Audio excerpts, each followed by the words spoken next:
que llegistes! Avui, 5 anys més tard, tornem a donar la benvinguda al canal a l'artista Laia López. Bon dia i ben tornada. Bon dia, què tal? Molt contenta de tornar-te a tenir aquí. I com comentàvem abans de començar a gravar, és que en aquests 5 anys han passat 1001 coses. Sembla que en 5 anys realment en projectes i coses així doncs porta el seu temps i tal, però quan vas fent diverses a la vegada és com et pares a pensar i dius ostres, he fet moltíssimes coses en només 5 anys. Clar, és que entre moltes altres coses has publicat Royalty Witches amb l'Helena Pons, un altre llibre d'art, Iridescent, The Art of Laia López. Has il·lustrat un parell de cobertes de Planeta Manga. Sí. Has il·lustrat les cobertes de Sara i les golejadores de Laura Gallego. Això també va ser després, a més que crec que són 6 o 7 llibres, bueno, cobertes i il·lustracions interior també pot ser. Déu-n'hi-do. I a més, has superat el 1.000.000 de seguidors a Instagram. Uau. Així que, Laia, tu com definiries aquests 5 anys? Uf, molt intensos i sense parar realment. Però ho he disfrutat molt. I he après moltíssim, també, que això s'ha de dir, és molt important. He après dels errors, de fer les coses bé i de dir, vale, això em funciona, això no. I també he après a organitzar-me, que això és molt important. I tenir una vida sana sent autònoma, i tenir un horari, sobretot. Tenir una vida sana, tenir un horari, que sent autònoma això és una miqueta complicat. Jo crec que també és el que té quan la teva feina és la teva passió, és el teu hobby i disfrutes fent-ho i dius, bueno, no m'importa dedicar-li X mil hores més perquè al final també t'ho passes molt bé. Però és important descansar, sobretot. Sí, aprendre a posar límits i dir que no, que això és una cosa que em costa molt, M'ha costat moltíssim, M'ha costat molt perquè, tot i que he fet molts projectes durant aquests 5 anys, he hagut de dir que no a molts també, que m'han fet molt de mal, alguns que dic, a dia d'avui encara penso i dic, quina pena, però entre les circumstàncies de la vida, coses personals, la feina, també que tinc la botiga online, no arribava. I va haver un moment que vaig dir, si vull fer les coses bé, he de dir que no a certes coses, encara que em sàpiga molt de greu. Jo penso que més endavant, si no s'hi ha de venir, ja tornarà a venir. Totalment d'acord, sí. Hem de prioritzar-nos, Laia. Sí. I precisament avui vull centrar en la reedició de 2 llibres molt estimats pel teu fandom, com són Strawberry Moon i Blue Moon, que segueixen la història d'unes sirenes que surten a la superfície per conviure de forma secreta amb els humans i que es veuen involucrades en un misteri que podria trencar la pau entre ambdues espècies. Com vam dir en el seu moment, és una història idònia pels amants de sèries com Peachy Peachy Peach o H2O i conté aventures, humor, amor. De fet, jo segueixo recomanant les xerrades que imparteixo a instituts perquè és molt àgil de llegir i les il·lustracions són l'acompanyament perfecte. No, realment m'ha sorprès perquè jo, Strawberry Moon i Blue Moon ho vaig fer perquè era una cosa que a mi em venia de gust. Volia crear una història que a mi m'agradés, que jo disfrutés 100% i que fos una cosa que sortís de mi. No? Realment era feta per mi mateixa. Llavors, em sorprèn moltíssim que hagi agradat tant, perquè és una història molt senzilla, realment. No... Aviam, té molts clichés, però a la vegada jo, sincerament, m'encanten els clichés i al final els clichés són clichés per un motiu. I és el que dius, és una història que és molt fàcil i molt ràpida de llegir i moltíssima gent m'ha vingut, pares i mares, dient-me que gràcies a aquests llibres els seus fills i filles han començat, s'han impulsat en la lectura perquè és la barreja perfecta d'il·lustració, pàgina de còmic i text. És com que se'ls ha fet molt amè a l'hora de començar a llegir i, no sé, em fa molta il·lusió. Cada vegada que em venia algú dient-me vaig començar a llegir amb aquest llibre, m'he enganxat a la lectura amb aquest llibre i dic, que guai! O sigui, era una cosa que jo no havia pensat que podia passar i em fa moltíssima il·lusió de animar a la gent, als nens i nenes petits que comencin a llegir. Clar que sí. La mala sort, però, va voler que la publicació original d'aquesta bilogia el 2020 ens agafés a tots confinats. I esclar, hi ha alguns fans que en el seu moment es van quedar sense exemplars. Per sort, ara tenen una nova oportunitat I els qui ja els tenim també trobarem contingut exclusiu en aquestes noves edicions, oi? Sí, era una cosa que volia afegir perquè, o sigui, al cap i a la fi, a mi m'encanta col·leccionar edicions, reedicions, amb coses noves, que sí, cantos pintats, portades diferents. I jo soc la primera que, si m'agrada la coberta, si m'agrada el disseny de la portada i tot, i el llibre ja el conec i tal, em compro, m'és igual. Però jo pensava, seria molt guai que tingués alguna cosa més. I per temes de temps, o sigui, a mi no em donava temps de fer com un capítol extra o com un spin-off afegint-lo al final, perquè dic, ho faré de pressa i corrents, no serà del tot el que jo vull que sigui. Llavors, clar, vaig pensar, durant 5 anys, a mi m'ha donat temps de fer moltes coses de Strawberry Moon i de Blue Moon.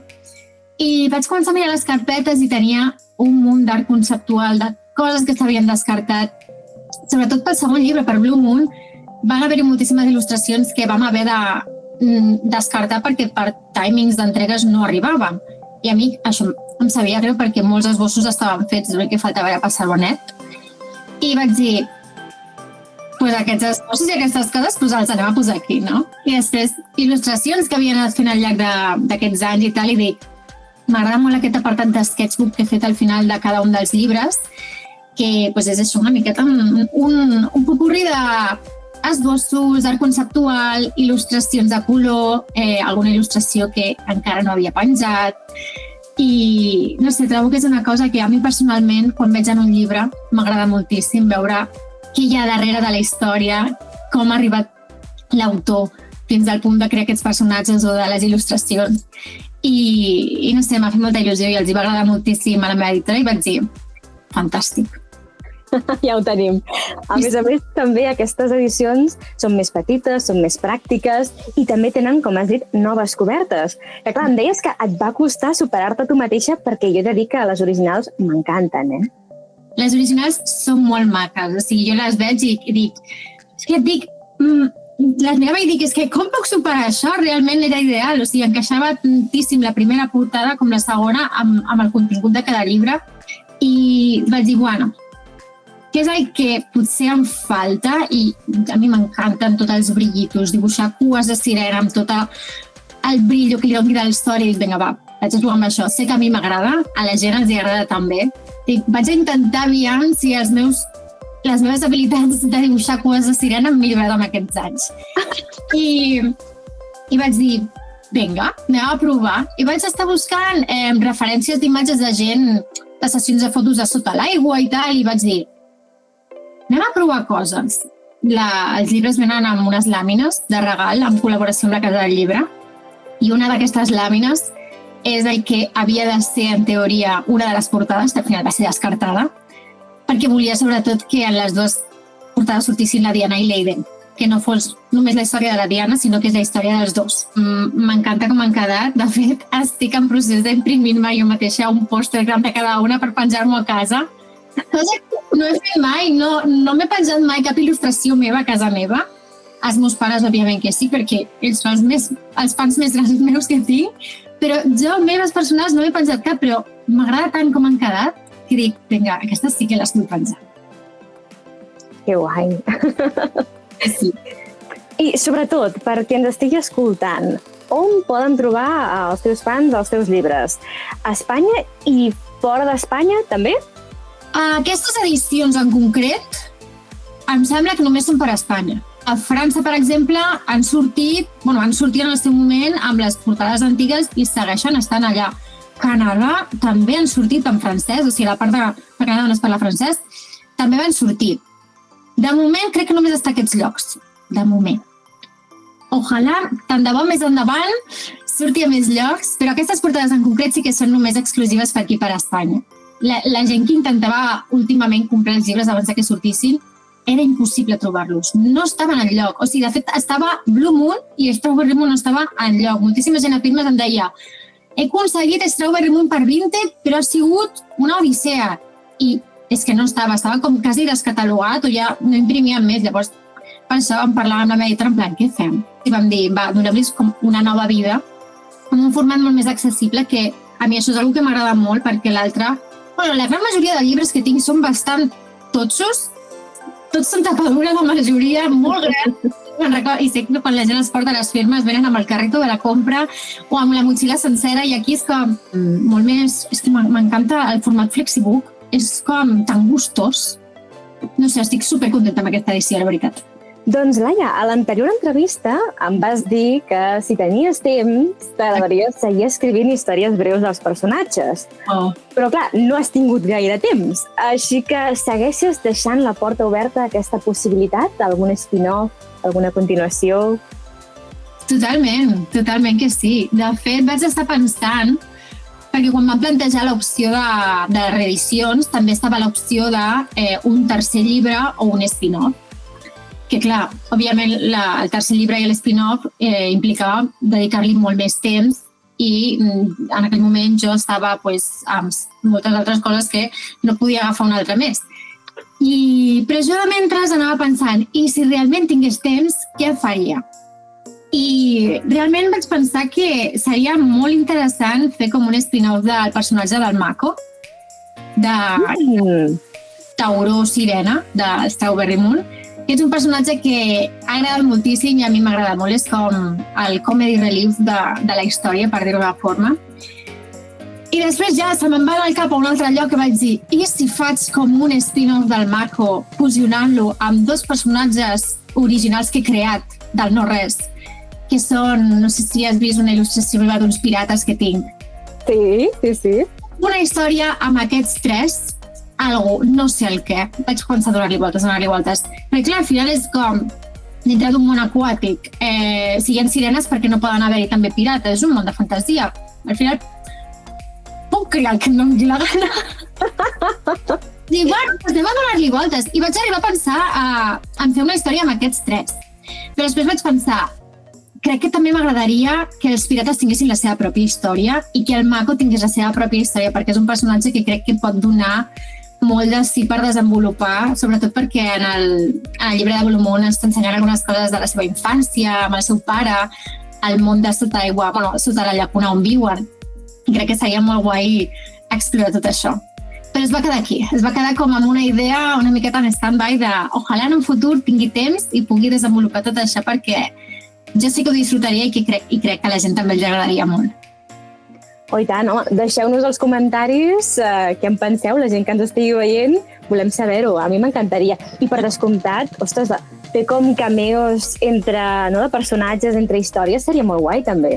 Això ja ho he fet algun cop a les il·lustracions, que intento colar algun personatge conegut, sobretot en els llibres infantils que he il·lustrat d'Ulai Ho, saps? Les golejadores també em sembla que vaig colar algun personatge de Royalty Witches i algun personatge també de Strawberry Moon, que no són exactament ells, però els veus i dius, vale, és el mateix pentinat, és quasi el mateix estil de roba. Són ells. M'agraden molt. Doncs, Laia, l'altra vegada també et vaig preguntar per cançons que t'havien inspirat o que serien la bona banda sonora per a Strawberry Moon. I em vas parlar, entre d'altres, de Enchanted, de Taylor Swift. Des de llavors, no només la Taylor ha tret unes quantes cançons, sinó que l'has pogut anar a veure en directe, a més a més. Sí. Mare meva. A més, recordo, Enchanted és la meva cançó preferida de la Taylor, probablement, i menys mal, perquè de tot el set de cançons que fa el tour, de Speak Now, només fa Enchanted. I jo, gràcies senyora.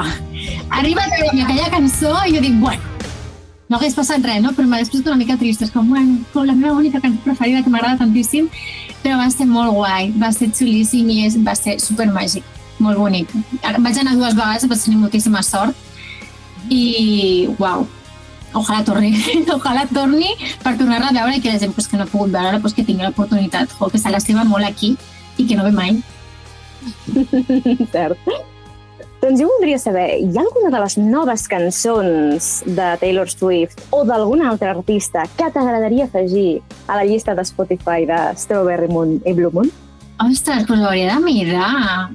He estat escoltant molt Sabrina Carpenter també. Buscaré. Ara m'han donat ganes de fer com una playlist actualitzada de Strawberry Moon i Blue Moon amb noves cançons. Potser hauria de fer això. Veus? Perquè la tenia feta i la vaig compartir, em sembla, oi? Sí. Va ser un moment d'actualitzar-la i de posar noves cançons. També comentaré que sé que ets fan de Epic, el musical inspirat en l'Odissea. Ja som dos. Fantasia, quina fantasia! Jo ho vaig descobrir amb la cançó de Warrior of the Mind, que crec que és la que es va fer més viral al principi. Sí. A principis de l'any passat, crec. O a mitjans, o així, abans de l'estiu. I em vaig enganxar. Cada vegada que sortia una nova saga, o sigui, un fragment d'aquests que fa dels packs aquests tan xulos de tal, no podia. Cada vegada millorava més. Increïble. Jo igual, a mi em va passar exactament el mateix. I clar, una de les meves cançons preferides és Suffering, on les sirenes intenten enganyar Odisseu. I la meva pregunta és, com creus que canviaria la història si fossin les teves sirenes les que topessin amb Odisseu? Depèn quines sirenes. Espera, estava pensant ara, perquè tenim les sirenes com la Diana, la Edlin, la Isla, però tenim les Merrows. Exacte. Jo crec que les Merrows són una miqueta com les sirenes de l'Odissea. Jo crec que sí.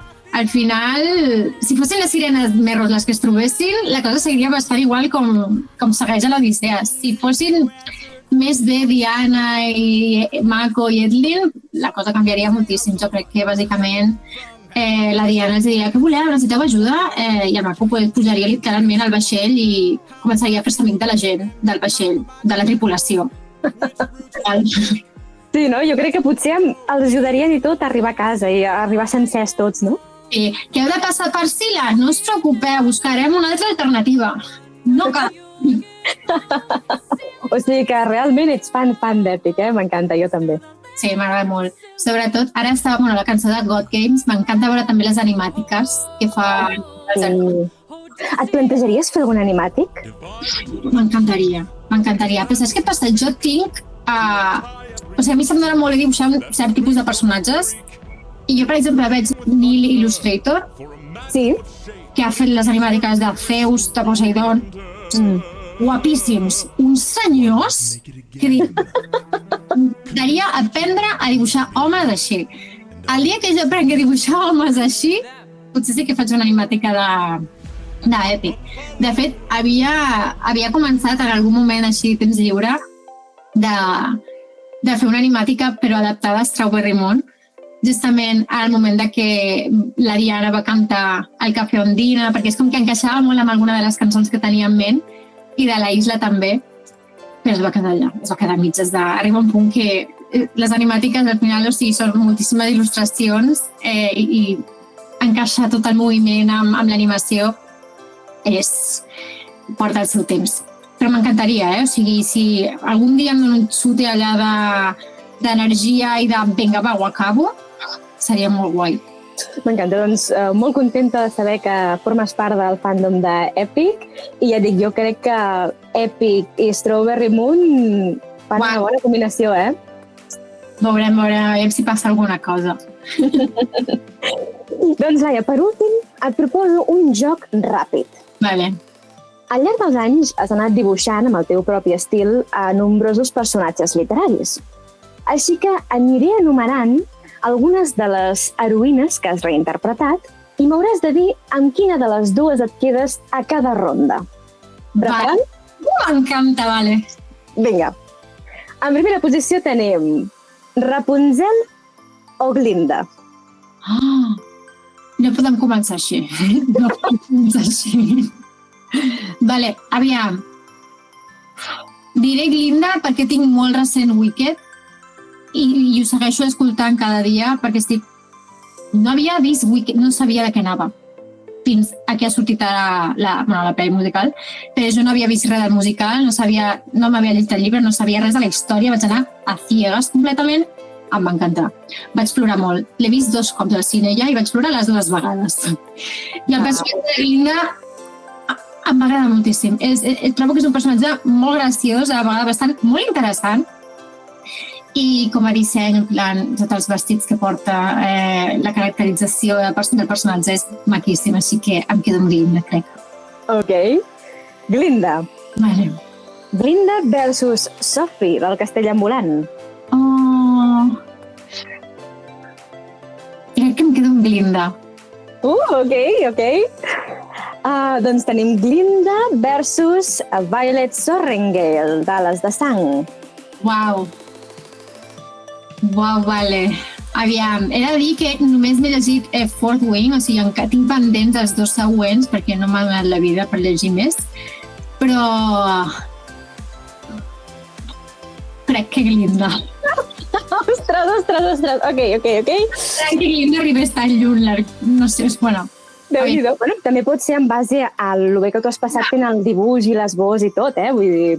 Sí. Ok, doncs Glinda versus Feyre, de Cotar. Ai...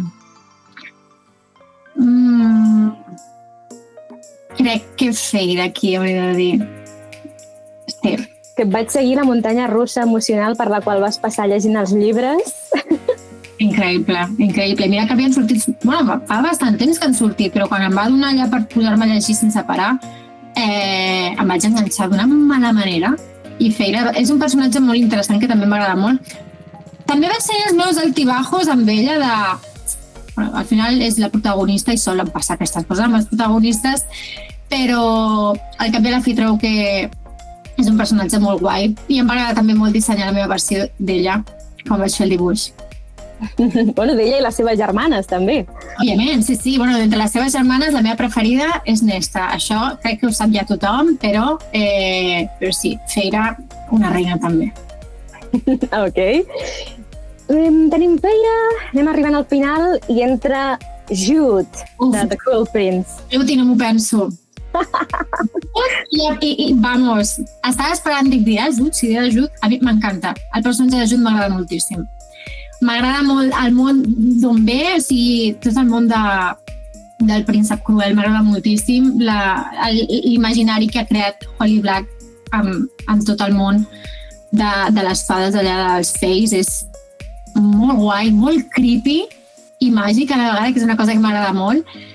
I vaig fer cosplay de Jude a la Japan, que volia repetir-ho al Saló del Manga, però vaig experimentar el que era portar una perruca tan gran i amb uns moños cuernos enormes i a sobre una corona i el meu cap no aguantava tantes hores. Espero poder-lo repetir perquè em va agradar moltíssim, però Jude, definitivament. Ok, i ara seré una mica dolentota perquè et faré triar entre Jude i la Diana, de Strawberry Moon. Ho estava veient venir, ho sabia. Ai, aquí, aviam, no puc. Aquí he d'escollir la Diana. Sí. És la meva nena, és com si fos la meva filla. I és un personatge que m'agrada moltíssim. O sigui, al llarg de tots aquests anys, com a disseny, crec que quan em diuen dibuixa un personatge teu original, inconscientment se me'n va o a la Diana o a la Kibibi de Royalty Witches. Per algun motiu, al meu cap, les té allà de memòria. I després, com a personatge de personalitat i tot això, m'agrada molt. És com molt comfort character. I no sé, me l'estimo molt. Jo també em quedo amb la Diana. Doncs, Laia, moltíssimes gràcies de nou per haver repetit l'entrevista 5 anys després. Estic convençuda que els 5 anys següents estaran plens de projectes encara més emocionants i tenim moltes ganes de veure tot el que ets capaç de fer encara. Així que, de moment, animem a tothom a tornar-se a submergir a la llacuna amb la Diana i companyia i et desitjo molta sort amb tots els projectes que vindran, Laia. Moltíssimes gràcies i m'alegro molt d'haver parlat amb tu una altra vegada i tinc molta curiositat per veure l'antiga entrevista i comparar-les, aviam què tal. O sigui, òbviament han canviat, però és per veure en plan, uau, quin canvi d'aquí 5 anys, o sigui, de fa 5 anys. Però res, moltíssimes gràcies a tu, de veritat. Doncs ens veiem d'aquí 5 anys o abans, espero, també. No que abans, seria molt guai que abans. Laia, moltes gràcies. Fins a la propera. Adéu. Adéu.